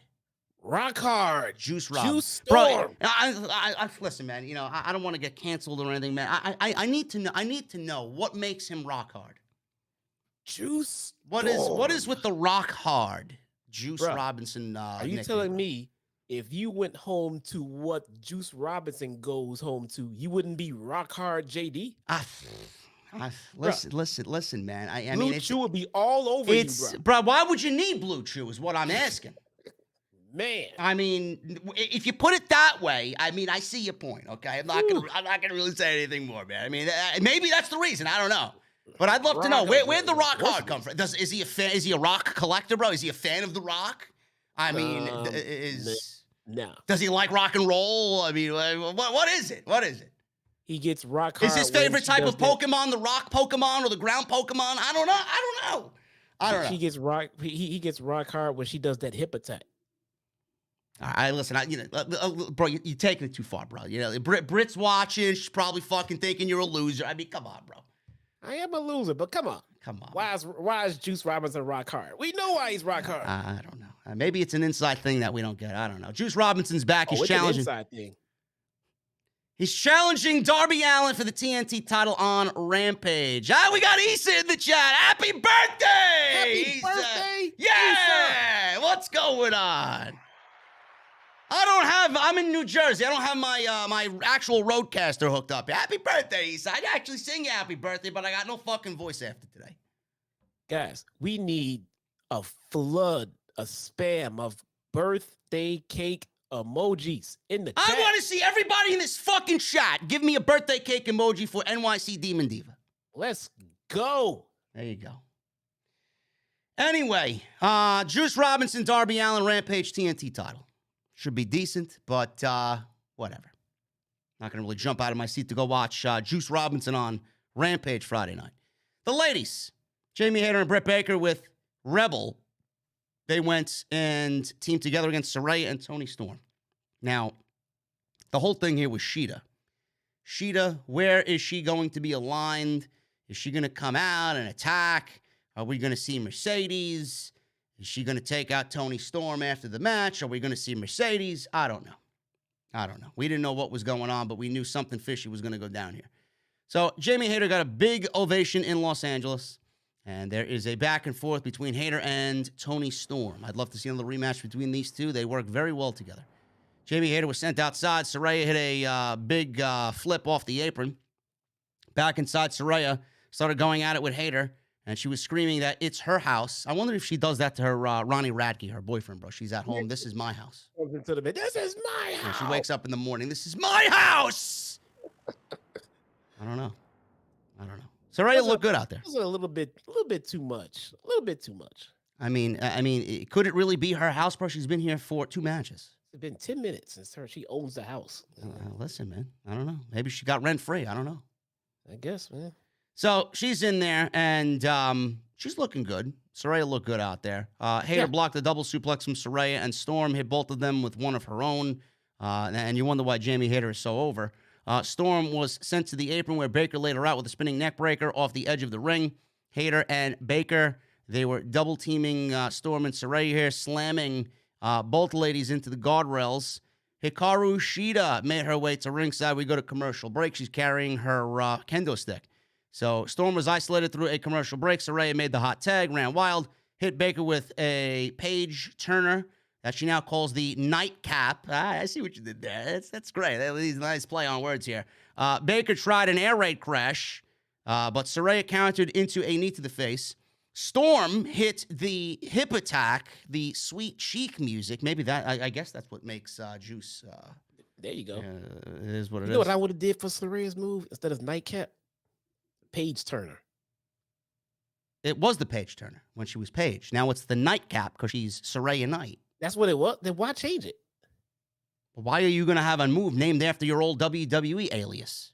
Because they can't. They didn't license the name. The name of the move. I'm sorry. Yes, but the name of her IP from WWE is in the name of the move. It's the play on word. Just fucking move on. P-A-I-G-E, bro. It's not P-A-G-E like a page in a book. Man, you're off your game tonight, man. I don't know what the fuck's going on. You need to be rock hard like Juice Robinson, bro. What's going on? They're going to think I'm the fucking pervert. Look at you thinking about Juice's rock hard on, man. What's wrong with you? Listen, man, we know how to, we have a good time on this show. Whatever. So we got the nightcap. Baker tried an air raid crash. Ray counted into a knee to the face. Sweet chic music. Locked on Cloverleaf, but Hayter booted Storm square in the face there. Baker hit an avalanche air raid crash, but Storm kicked out of that. Ripcord double forearms from Baker and Hayter. That led to a Hayter breaker. I think she calls it the back breaker. The Hayter breaker. But Saraya broke up the cover. Storm fought back with a German suplex, a Storm Zero, but Baker saved her partner from an inevitable L. Match broke down as Baker dropped Saraya with a spinning butterfly suplex. Storm and Hayter had a slugfest back and forth. Rebel distracts the referee. Shida on the outside throws her candlestick into the middle of the ring. And Britt Baker was the only one moving around. Toni Storm was not moving. So I'm assuming this was meant legitimately for Britt Baker. She takes the kendo stick, smacks Toni Storm in the back with the kendo stick. This allowed Hayter to hit the Haterade for the 1, 2, 3, and Shida somehow had this shocked look on her face as if she, oh my God, what did I do? I think I did what I was supposed to do, but I'm going to play it as, oh my God, I made a mistake. I'm sorry. I think she legitimately did it on purpose. She even took to Twitter with it and said, oh, what did I do? And she's playing dumb. She's playing dumb. So we got the heels winning here. Shida looking like she's turning heel. And like I said in the outset, no Mercedes. I do think Mercedes is all elite. I don't think Mercedes is coming until after she wins the IWGP Women's Championship. I think she's going to get that first match off in New Japan, and then she is going to make her way over to the AEW brand, and I think she's going to battle these three ladies here when Shida inevitably turns heel. It's going to be Shida, Baker, and Hayter against Saraya, Toni Storm, and Mercedes, and it's almost going to be like the AEW originals, bro, against the WWE. You know, I'm looking at that. I'm looking at this. It's like at one point and another, you know, they were all WWE. Paige, Toni Storm, and Sasha Banks. And now, if it plays out that way, it could be WWE versus AEW. The first time we see that in AEW. You know what else we need? Some women's trios titles. No. More titles. We don't need any more titles. More titles. AEW just does not have enough titles. We don't need any more titles. More titles. Or women's tag titles. We need more titles. I don't know. I have a feeling we are going to get tag team titles, though. And then I'm going to be sad. No, we don't need them. We don't need it. We don't need it. Blood and Guts for the ladies? I don't know. Blood and Guts usually happens in the summer. Are they going to play it out all that long? I don't know. Would Tony Khan put the ladies in Blood and Guts? I'm not putting Saraya in the Blood and Guts. Yeah, not at all. Nope. And there's ways around it, but no, I would not even take the chance. Nope. I would have not taken the chance on the Jericho Appreciation Society here. I would have saved this for Rampage. I felt like this went way too long. I felt this was very clunky. Not needed segment. They all came out wearing matching gold jackets. Jericho was out there with his crew. They actually made a PWG appearance and all wrestled at the last PWG show. So they're out there, and Angelo Parker said that they are the Six of Los Angeles. Matt Menard asks if they want to know what makes his nipples hard. I don't know. Maybe we should ask Juice Robinson. I mean, I don't know. You don't even get that. That was a dark reference, bruh. Nipples hard. He said, how about the fact that last week Jake Hager powerbombed Ricky Starks through a table? Jericho said this is one of the biggest nights in their history. He says they invaded PWG, Battle of Los Angeles, in a surprise, heard around the world wrestling event. He said Hager is going to beat up Starks on Dynamite next week. He said that they sent Action Andretti back to the minor leagues. So Ricky Starks' experiment is all but over. He was interrupted by Ricky Starks. Starks walked out with Andretti. Starks says he's looking at idiots who thought they finished him off last week, but here he is. Jericho told Andretti to go back to the minor leagues again. Andretti, who is someone who desperately needs to work on his promo ability, told him to shut the hell up before he shoves the baseball bat that Jericho was holding up his ass. Daniel Garcia then takes the microphone and told him not to disrespect Jericho like that. Andretti asked if his new babysitter, Sammy Guevara, gave him permission to speak. Andretti said Guevara can't even keep control of his wife, so how can he control Garcia? So last week, her hangs were between her legs. I didn't get that. Get this at all. I don't what the fuck does that mean? Her hangs? Well, in what roundabout reference? Well, maybe I made a typo. I don't know. Yeah, I mean, how does this? What's hanging between Tay Conti's legs? I don't know. I mean, are we talking about things that should not be talked about on a podcast? I don't know. I mean, unless this happened backstage somewhere. I mean, this was not a reference to anything. It wasn't like they were in a match and then she kind of randomly fell between his legs and he's mentioning that. He's just bringing shit up. Like, what did she do between your legs? Absolutely not. Pretty corny here. It's pretty lame. Yeah, it was pretty lame. Garcia said he was young and naive like him at one time, but now he's a sports entertainer who's on top of the world. And Starks asked Jericho to move aside so he can talk to Gilligan with the stupid hat. Gilligan's Island, by the way. You guys may be too young for Gilligan's Island. He addressed Hager and called him a village idiot. He said that's a shame. He says he still has that dumb lisp despite being with Jericho. Says he wants to face Hager on Dynamite next week. Thing is, the match was already announced. So it's almost as if Ricky Starks was out there not knowing the match was already announced on Dynamite. I don't know. Hager says, I like my hat. And then he says he wears a lot of hats. And one of them says he's an undefeated professional MMA fighter. He says he can see Ricky Starks' balls through his white pants, but he's twice his size and he's going to slap his face off of his face. Taz then said, is that even possible? Yeah, kick someone's leg out of their leg, can't you? Gonna kick his leg out of his leg. Owen Hart, 1994 Royal Rumble. There you go. Classic fucking biggest. Oh, no, I'm sorry. Was it? Yeah, I think it was the Royal Rumble. Yeah. Biggest botch that turned into a classic. Or maybe it was the Survivor. What was it? Was it the Survivor Series 93? I don't know. I think it was the Survivor Series. Yeah. When Owen eliminated Brett, right? Yeah. Yeah. Survivor Series. So he said he'll slap him with his speech impediment. He said he'll be facing someone next week who is absolute. Bro, I'm going to slap your face off your face. I mean, listen, this should have been on Rampage. This honestly took some time away from the ladder match. That's all I'm going to say. It did, and that's the key right there. It really did take time away from the main event that could have used it. Yes. And the main event did feel slightly rushed a little bit. Yeah.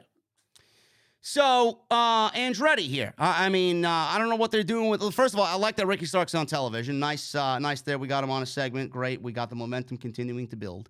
Andretti, what are we doing with Andretti? He's all elite. Is he going to be feuding with Jericho Appreciation Society? Is he going to battle Jericho again in a one-on-one match? What are we doing with this guy? Well, this was my concern after after Jericho put him over. It was a fantastic moment. It was a great spot. It was definitely the right call to make at the time.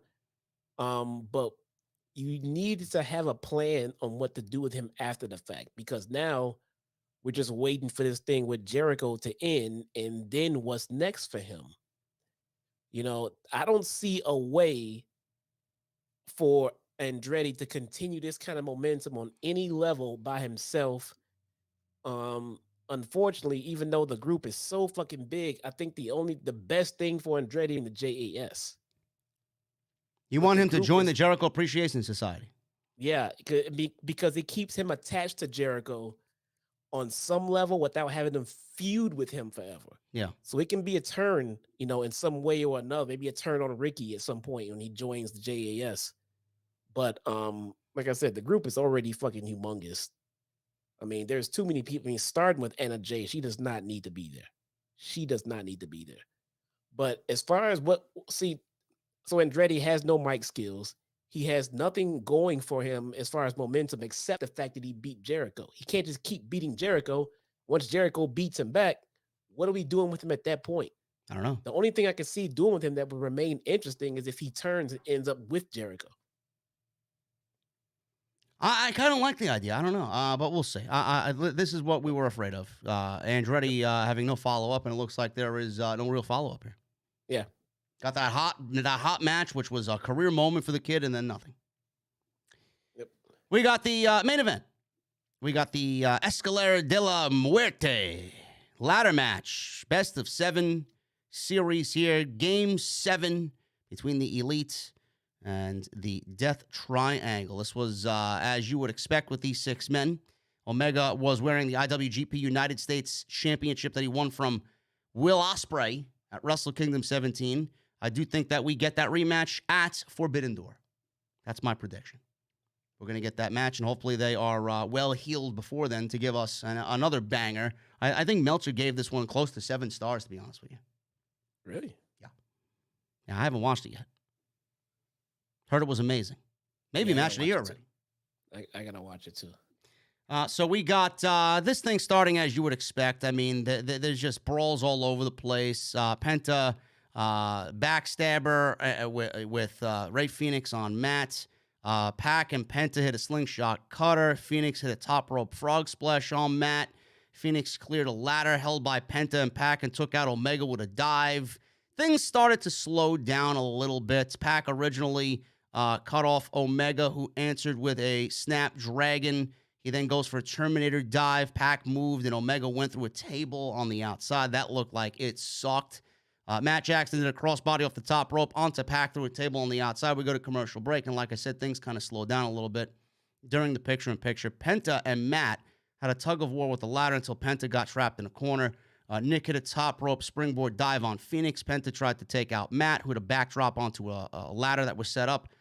A brutal spot coming up here. Phoenix cut off Nick from doing a springboard and hit a top rope Rana, which dropped Nick. And Jesse seems to have cut out here. I'm here. Oh, there you go. Okay. I don't know. What are you doing? I'm here. Why do I see my name on your thing? I closed my laptop screen. I forgot that I had to leave it open. Oh, okay. Doesn't look good on the podcast, bro. Am I back? No, you're not. No, my camera's out. Shit. Yeah, your camera's out. I'm going to continue with this match. Here we go. We got, now I lost my fucking place. We got, the top rope Rana. We got the top rope Rana. We got, you got to maximize the screen. You got to make it a big screen. Oh, what the fuck, man? Yeah, you got to make it a big screen. Or maybe I got to do that. You got to do that. Do I have to do that? Let me see. Hold on. Jesse fucked things up, right? See what it says? This guy's not rock hard. I get blamed for everything around here. This guy's not rock hard, bro. I don't know. Now, look what happened. Where's my fucking mouse? My mouse is dead. Now I can't do it. Your mouse is dead. Yeah, I got to charge my mouse. I have a wireless mouse. You don't have a rock hard mouse, bro? No. Hold on one second. Exit full screen. What happened? Yeah, I can't adjust the screen. Oh, I see what had happened. There you go. Look, there you go. There he is. There you go. Okay. This fucking guy. Ruining my fucking flow. Unbelievable. Continue, man. Listen, man, Matt Jackson with that fucking Rana off the top. No, it was Nick Jackson. His quads, his hamstrings, bro, they got to be on fucking fire. Unbelievable. So he got fucked up on that one big time. Omega tried to grab a ladder, but Pac stomped his fingers and caught his fingers in between. And Omega nearly caught Pac in a one-winged angel. Pac counted into a poison Rana. That looked brutal on Omega. Fear Factor took out Omega. Phoenix hit a spin dive onto Nick on the outside. Bucks, super kicks everywhere to Penta and Pac. Phoenix came flying in, but Matt hit a Locomotion Northern Lights, last one being on the ladder. Penta was set up on a table outside. Nick hit a picture-perfect 450 splash through the table and through Penta. Matt went for the titles. Alex Abrahantes jumped in there, stopped them, resulting in Brandon Cutler using Cold Spray, which led to Omega delivering a V-trigger on Abrahantes. Omega climbed the ladder. Pac used the hammer on the hand and hit a Falcon Arrow on the floor. Pac made the climb up. He was about to win. Matt stopped him. Lucha Brothers set up a platform with another ladder. Penta climbed up, delivered Fear Factor on the ladder bridge. Phoenix climbed to reach the belts. Omega stopped him. Hit a one-winged angel off of the ladder bridge down into the ring. Pac sees Omega struggling to get up. He climbs the top rope, quickly delivers the Black Arrow, but Omega got the knees up.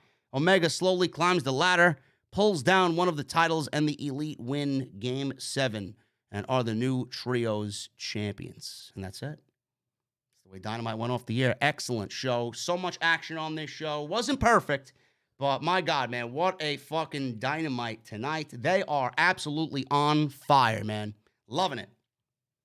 Yeah. I'm kind of glad that series is over, to be honest, though. But I am excited to see what they have going forward for the Trios titles.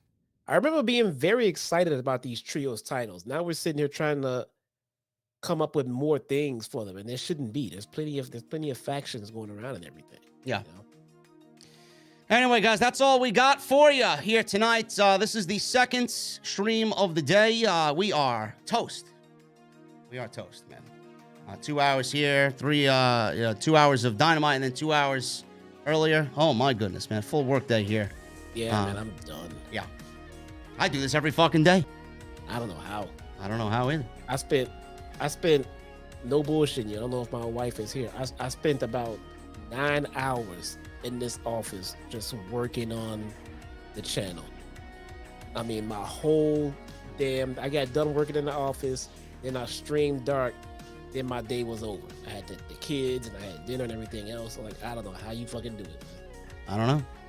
Some people are just built differently, bro. I'm tired, though, man. I'm fucking always tired. Anyway, guys, I appreciate you hanging out tonight. We're going to get into the Super Chats. Make sure you guys get them on in. We're going to hang out with our cold beverages. Mine's almost empty. But make sure you guys hit that thumbs up. 1,000 likes is the goal, the minimum. Make sure you guys hit that thumbs up. It helps out the video tremendously. So that's all I could say. Super Chats, get them on in. We got the post-show wrapping up here. We got the live stream from earlier. Go check all that stuff out. It's all on the homepage in the live section. And follow me on social media at JDfromNY206. It's Twitter, Instagram, TikTok, and Cameo. And you guys can follow Jesse at the Chi-Town Smark on Twitter as well. No Kintendo with a $10 super chat. If and when the Saudis buy WWE, how will the touring work? Are the talent required to tour in the Middle East more than Crown Jewel? What about contract details, flight costs, drug rehab, and holidays? Bro. You guys are thinking way too far into it. I mean, holy shit, guys. Relax. We haven't even gotten a confirmation on if the sale was even made. Yeah. It could fall through. We could sell to Comcast or fucking Endeavor or Fox or Mickey Mouse. This will be one of those things where, if or when it happens, we wouldn't even know that there was a change if they hadn't told us. Yeah. Will there be some changes in the long run over time? Sure, absolutely. As they get more comfortable with what's going on and anything they financially think they need to do. But for the immediate future, man, you guys won't see anything different. So don't worry about it. Michelle Moran with a $2 super chat. What a banger of a show tonight. Baby. Yes, it was a great show tonight. Joseph Taylor with an $8 super chat. The Escalera de la Muerte match of the night.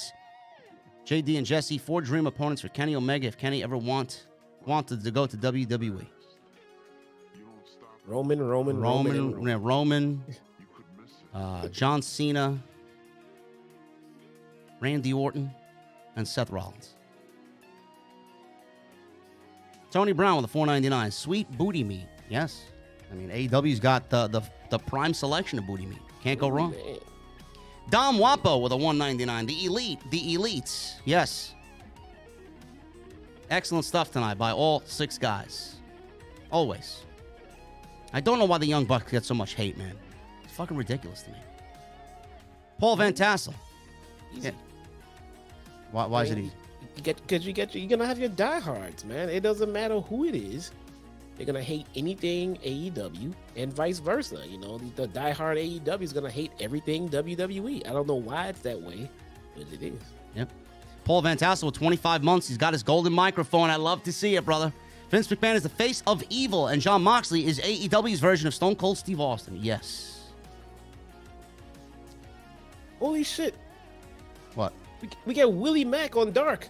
Yes, I love Willie Mack. Nice. Willie Mack is fucking great. Nice. He is so good. I can't wait for that one, man. Triple M. Yeah, he wrestled Brian Cage, didn't he? Yeah. Yeah, it's Lucha Underground right there, happening on Dark. Nice. Nice. Triple M with 2 months. He leaves me a bunch of ace emojis. Thank you so much, brother. Gregory Benson with a 9.99. If you ever get a chance to visit Memphis, Ghost River Brewery is the best place for locally brewed, handcrafted beer. Where can I get a good old-fashioned in Memphis is what I want to know. But I'll visit. I'd love to visit Memphis. I want to go back to Nashville, actually. I had a good time. You have to stop leaving town and doing things. Apparently, I can't go anywhere anymore. No. The wrestling Can't go to Nashville. I can't go on vacation. I can't take a shit. I can't go number one. I can't even go to Atlantic City. Can't even go to the casino to watch my friend lose $1,000 playing blackjack last night. You definitely can't go out and have dinner and not answer your phone, Jesus asshole. fucking Christ. All because Stephanie McMahon stepped down and resigned. Fucking shit. What the hell? Gregory, thank you so much, brother. The Dud with a $5 super chat. I'm not disappointed about Mercedes. The shitty heel turn is what matters to me, and it's still being teased, which makes it better. Yes, I think everybody's going to get Mercedes when the time is right. Tonic Blaze with a $9.99. No message. Thank you, Tonic. I'll take a gin and tonic. A good one. I went to a bar last night. I don't know how you fuck up a gin and tonic. How do you fuck that up? Gin, tonic. It's 3 parts gin, 2 parts tonic. I mean, what the fuck? And throw lime in there. Ice, maybe? I don't know. And ice, yes. Joseph Taylor with a $4 super chat. Bryan Danielson versus Bandito next week. Take my money. Should be a good one. Nick Williams with a $5 super chat. Showing love to the OTS family. I'm glad AEW put on a strong performance today. Makes me forget about the drama Vince McMahon is trying to cause. Bro, the drama is going to continue and get worse. Oh, yeah. Tenorio with a $5 super chat. What's up, JD? Question. Are you a fan of Killswitch Engage? Yes, old Killswitch, not new. And, I think the last Killswitch album I listened to was the last one. It was good. Not bad. But it's the same shit over and over again. Nothing new. Matt, the PW fan, $100 super chat. Thank you again, brother. I appreciate your generosity. Helping me out big time, brother. Appreciate you. Golden Boy with 15 months. JD and Jesse showing love, continuing to march towards the golden mic. Watching you guys grow and succeed. Here's wishing continued success. Cheers. Thank you, brother. Nice. Love hearing it, man. The Wolfness Way with 19 months. Despite no Mercedes, the show was electric. Cheers to the double team for the double stream today, fellas. Yeah, man. We do it because we love you, but we're fucking tired. The Dud with a $5 super chat. I do not like it when AEW does picture-in-picture commercial breaks. They become real commercial breaks, especially during the women's matches. Yeah, but you know, the thing with AEW is they take a lot of commercial breaks, but they come back in like 90 seconds. Look, man, if you're looking for wrestling without commercials, that's just called a pay-per-view. Yeah. And no one likes commercials, but if we have to get them, I guess I'd rather have the picture-in-picture. Yeah. So look at it that way. I mean, you're not going to get no commercials. And if most of my picture-in-picture, I'll take that as, some kind of solace. James with a 17 months. Thank you, brother. Getting closer month to that golden microphone. I hope you enjoyed Nash Vegas. We're not too far from me last week. You were not too far from me last week. Hope to meet you in person this year. Kudos. Thank you, brother. Had a good time, man. I'll be back there. Stayed in Nashville for a little bit and then went to Franklin Franklin was a nice little sweet town, bro. My type of vibe. Drew Gilmore with a $5 super chat. 5 months. I'm sorry, 5 months. That's how fucking tired I am. Celebrating 5 official months, 6+ years unofficially with some Tito's. And you find gents and the OTS family tonight. Banger of Dynamite tonight. Drew, we love you, buddy. Thank you so much, man. Real Jason with a $1.99. A lot of people upset at MJF for being racist. Soft. I may have to tweet out. MJF did not come off as racist. He did not. You understand he's playing MJF. It's almost as if you don't know what MJF is supposed to do on television. I mean, what the fuck, man? Right. But take my advice on this one. Say nothing, I know. Say nothing about it. Yeah, just... No. Oh, we're going to cancel you. No, Tommy Brannigan with a $5 super chat. Awesome show tonight, JD and Jesse. WWE can't be sold outside the U.S. or we are doomed, and Vince should have stayed retired.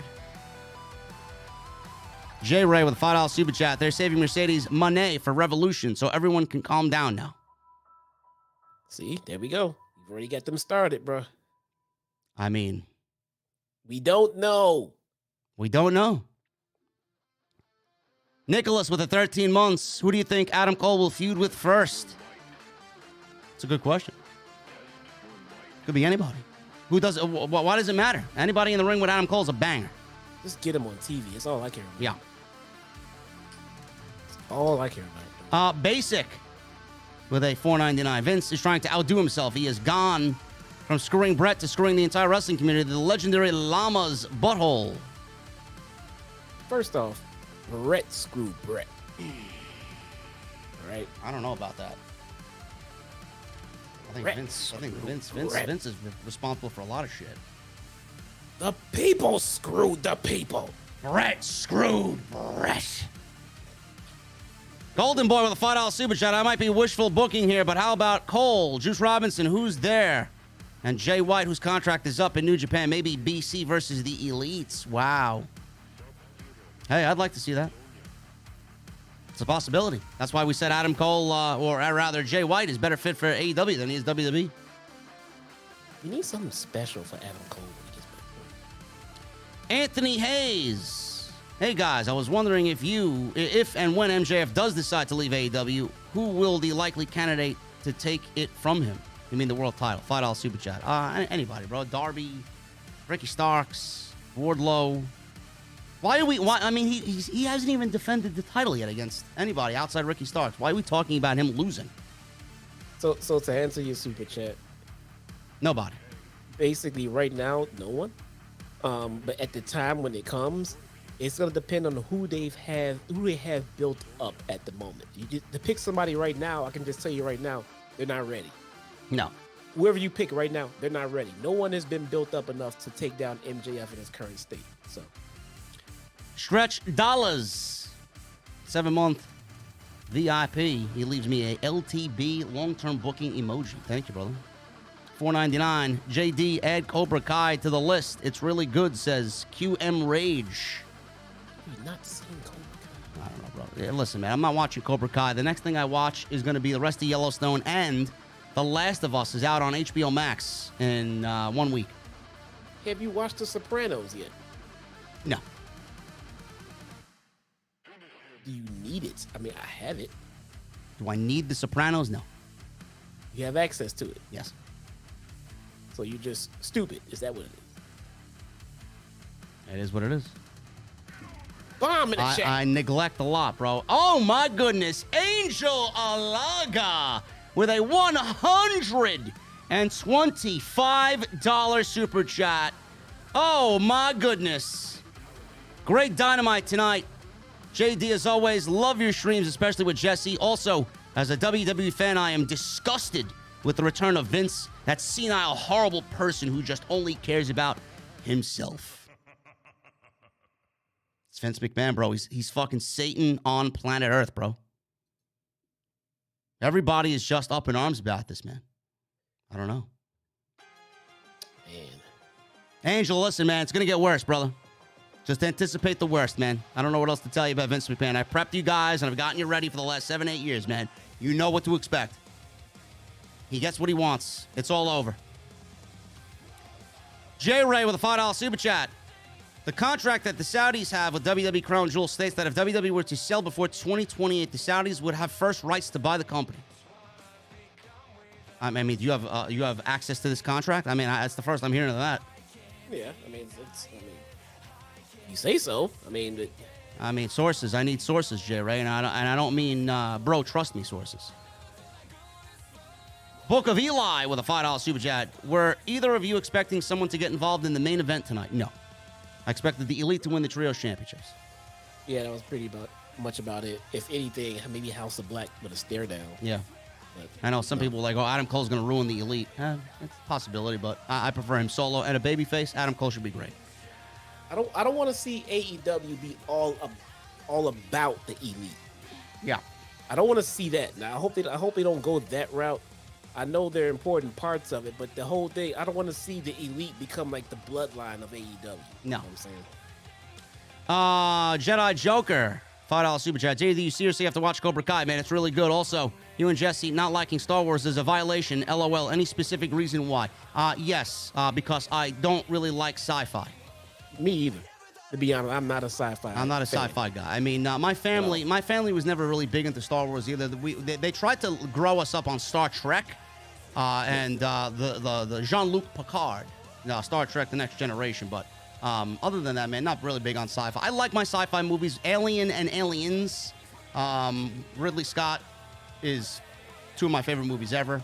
So I do like some sci-fi. It's just got to be done in that vein. Yeah, I've seen some that I would enjoy, but I mean, I wouldn't put it as a genre of mine. Yeah, a few popular things I'm just not into. I mean, Star Trek, Star Wars. Yeah. Anime. I'm not into anime. Yeah, me neither. I just can't get into it. Pokemon. Hey. I tried, man. Bro. You're not being rock hard, bro. I can't have you not being rock hard. I used to be in the Pokemon. Maybe about 10, 15 years ago, but I just. Ghost Sniper with a 2 months. Thank you, brother. Great show, fellas. I'm going to the pay-per-view on March 5th. What are y'all drinking tonight? You know me, man. I always got something. Lance Walton with the $2 super chat. WWE will buy Scooby and bring Cena. MJF is WWE now. WWE will buy Scooby? Is Scooby-Doo for sale? WWE already had a crossover with Scooby-Doo. Raggy did a movie with them. Hoodlum with a $9.99. Event was awesome. Being up close, floor seats. When I tell you it was loud and crazy in here, it was. Just a good ass show. Cheers, AEW. Keep killing it, JD and Jesse every Wednesday night. Thank you, Hoodlum. AEW puts on a great live show, man. I'm glad you had a good time. Yeah, they'll suck the energy out of you because you're gonna be there for an hour before the live show and then another hour after the live show. You're in for a long night. Yep. Eric Ambassador with $4.99. People are calling MJF racist. He said konnichiwa to Konosuke Takeshita. I mean, oh my God. I mean, so he said hello in his native language. That's being racist. That's terrible. So what? When I used to sell watches and Japanese customers used to come in, I used to say konnichiwa or Chinese, whichever language that is. So what? Jesus Christ, man. I hate the future. I hate that. This world is fucked up. You don't like something? Gotta cancel them. J Ray with a $5 super chat. WWE, WWF is all about our childhoods, but we must cherish the memories and move forward. If the Saudi deal becomes legit, I'm done. I'll be all elite only. You are not the only one on that boat, bro. A lot of people are saying it. I feel like I'm the weird optimistic one that I'm just waiting for the changes. The sale will suck. And like I said, I will not be going into any more live events ever again in WWE. But if there's no drastic changes to anything that I'm seeing on TV, then I'm not going to care as much. I just feel that there will be some at the end of the day, though. MGM balling with 14 months. Best Dynamite in a while. Much needed after what is going on with WWE and the bullshit with Saudi. Yes. Absolutely agree. NYC Demon Diva with 17 months as a VIP. Oh, my goodness. Happy birthday, Thanks Issa. for the birthday love, says Issa. It's my birthday. Sub to my channel. Trying to hit 20,000. I need every one of you to go sub to NYC Demon Diva. NYC Demon Diva. Yes. On YouTube. Entertaining. She's got the live stream reactions for all the shows. Right? Hold on. Let me. She's got Roman. I'm not talking about Reigns, the real Roman. Not that fake Roman we see on Friday nights. Right? Let me pull up Issa's channel. And I am going to put it in the chat. Can you pin it to the top, please? There we go. Issa's channel. There you go. I'm like, where is it? Where is it? Where is it? Join Issa's channel. Let's get her to her goal, guys. Let's go. Issa, happy birthday. We love you. MGM Ballin with $4.99. Also, congrats on 140K. It's a shame that certain journalists had to come after you today. They're jealous. I don't give a fuck, bro. I mean, I really don't. I'm clickbait. I'm clickbait, apparently. Whatever. Let's go. Let's Joseph Taylor, $2 super chat. Joseph, thank you so much, man. Dave, he gives Kenny and Will 6.25 stars. That's great. Cam World with 3 months. What's up, guys? What's up, brother? 3 months. Thank you. Average Foodie with a $40 super chat. What if Mercedes comes as Bow Wow's mystery versus Jade? No. What the fuck is No, I'm not bringing Mercedes to have a feud with fucking subpar Jade Cargill. Sorry. Billy Saizon, $5 super chat. JD, I was at the show. It was amazing. Glad to see Jesse much better. Mercedes will be at Revolution. Hey, listen, man, I got a fucking trend going here.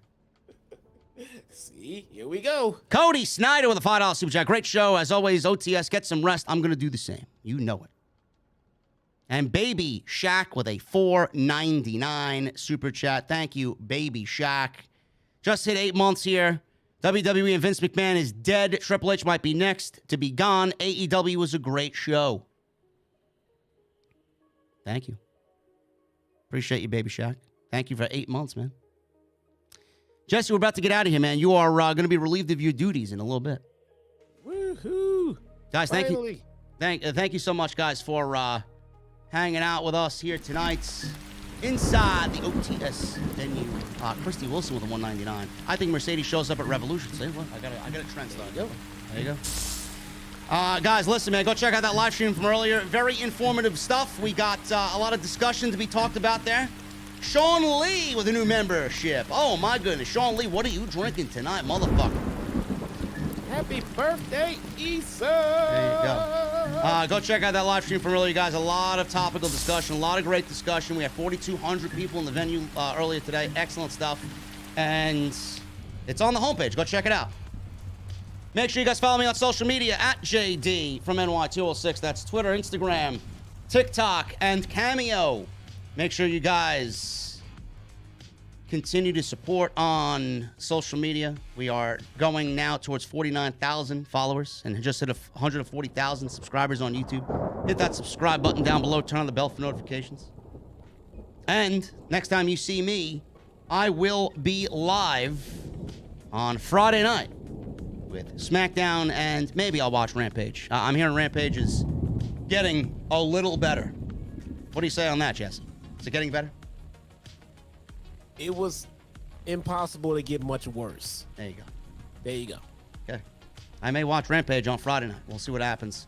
But you'll see me live on Friday.